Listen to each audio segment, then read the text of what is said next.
Goodman pulls it to third. Muncy's got it. That's the game. The Rockies avoid the no-hitter with a double to lead off the ninth. Most importantly, though, the Dodgers win the game and hang on to first place by 1 game over the Padres. From MLB.com, this is the Morning Lineup Podcast. I'm your host, Anthony Castrovins. Today is Tuesday, September 9th. And on today's show, we'll tell you how the Dodgers made yet another run at a no-no, how the Mariners are trying to fend off some feisty AL teams in the wildcard race, and how the Phillies are faring without their ace and now without their star shortstop.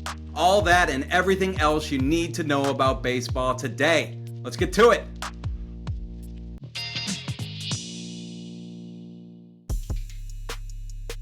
Stop me if you've heard this one, but the Dodgers took a no-hitter into the 9th inning of a game in which they had scored 3 runs.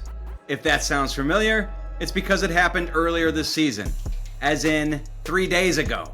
You might remember how that first one turned out. Yoshinobu Yamamoto, staked to a 3-0 lead, had a no-hitter intact 2 outs into the 9th in Baltimore Saturday night. Then he gave up a solo homer to Jackson Holliday. In came reliever Blake Treinen, who promptly served up a double, hit by pitch, and 2 walks. Then former Oriole Tanner Scott came on and gave up a 2-run, game-winning single to Emmanuel Rivera.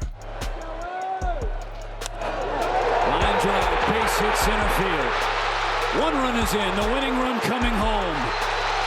And the Orioles walk off the Dodgers in back-to-back nights.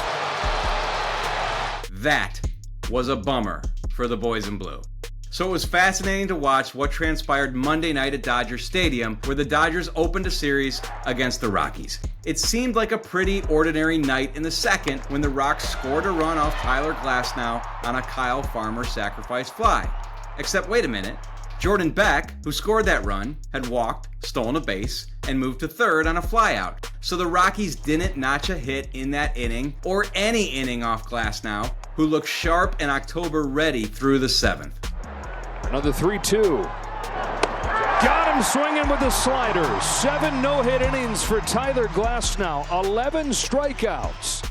The Dodgers tied it in the 6th on a Freddie Freeman RBI double, and after a Shohei Ohtani double in the 7th put 2 runners in scoring position, Mookie Betts struck. On a 1-2, Betts lines the ball into center field to give him the lead. Dodgers 3, Rockies 1. Mookie Betts delivers late. The Dodgers pulled a pitcher deep into a no-hitter, as we've seen them do before, but you couldn't blame them.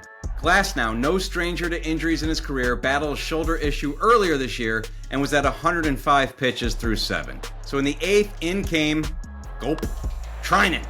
But this time he pitched a perfect inning, so the no-hitter was intact through 8, until it wasn't. In the 9th, Ryan Ritter led off against Tanner Scott. Scott's 0-1. Golf to left field, twisting around his call. It's over his head, and it's the first hit of the game for the Rockies. But Tanner Scott has to feel like the baseball gods are just angry at him. So the Dodgers once again lost a no-hitter in the 9th.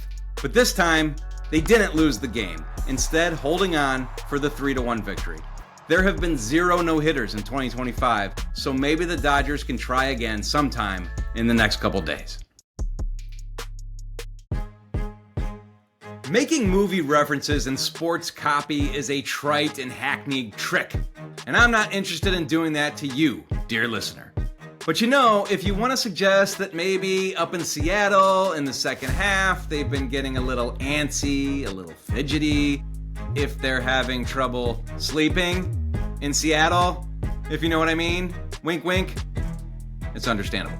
I'm sure a lot of people up there have called into radio shows, wink wink, to voice their frustrations.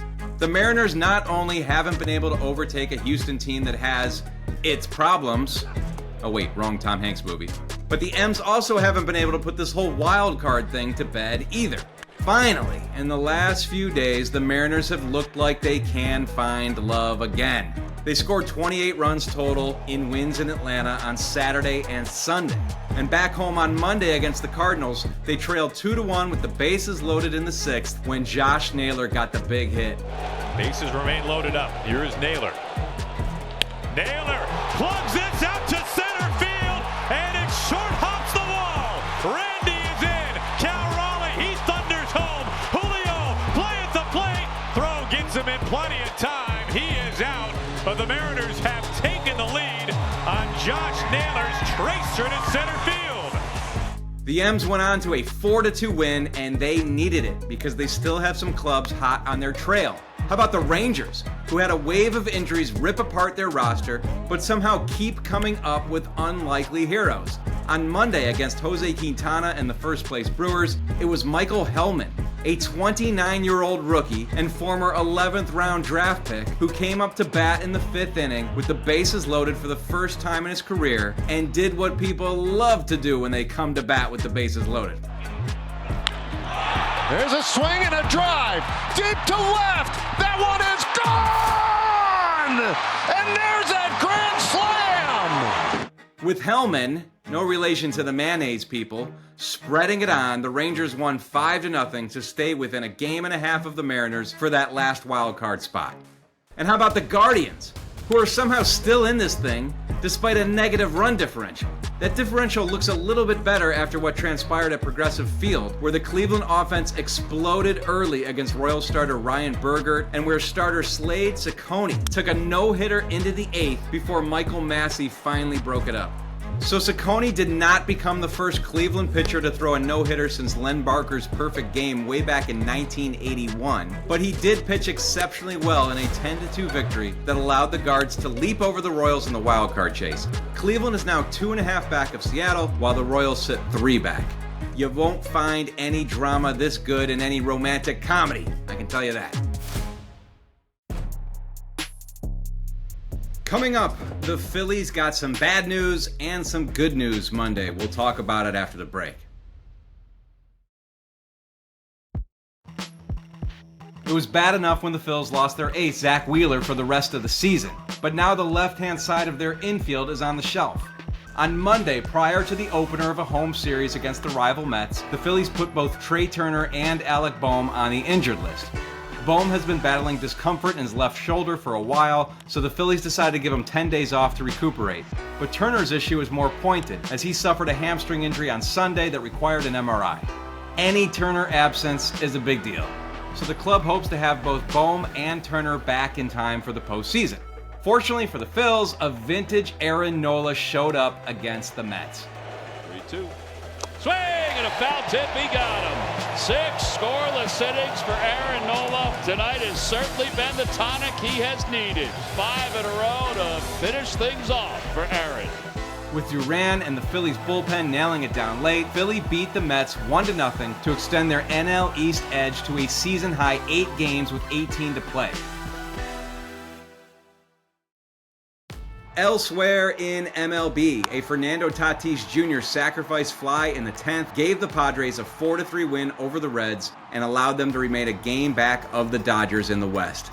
The Giants are just 3 back of the Mets in the race for the final NL wildcard spot after Jung-Hoo Lee, Dominic Smith, Elliot Ramos, Matt Chapman, and Patrick Bailey all went deep in an 11-5 win over the D-backs. Entering Monday, the Red Sox were batting .222 as a team with no homers in 4 games since star rookie Roman Anthony landed on the IL with an oblique strain. But Trevor Story and Carlos Narvaez both went deep, and Garrett Crochet added to his Cy Young bid with 7 scoreless innings and 10 Ks against the A's as Boston rolled to a 7-0 win in Sacramento.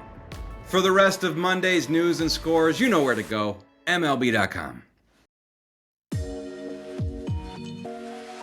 That's all for today's show. Coming up tonight, TBS brings you a possible October preview when the Tigers open a series in the Bronx against the Yankees at 7:05 Eastern Time. It'll be Will Warren for the Yanks opposite All-Star Casey Mize of those Motor City Kitties. The Astros and Blue Jays also begin a series with AL postseason seeding implications at 7:07 p.m. in Toronto on MLB.tv. Matt Monaghan will be back on the call tomorrow. Until then, thanks for listening. Please be sure to leave us a rating and review, share this episode with the baseball lovers in your life, and have a great day, everyone.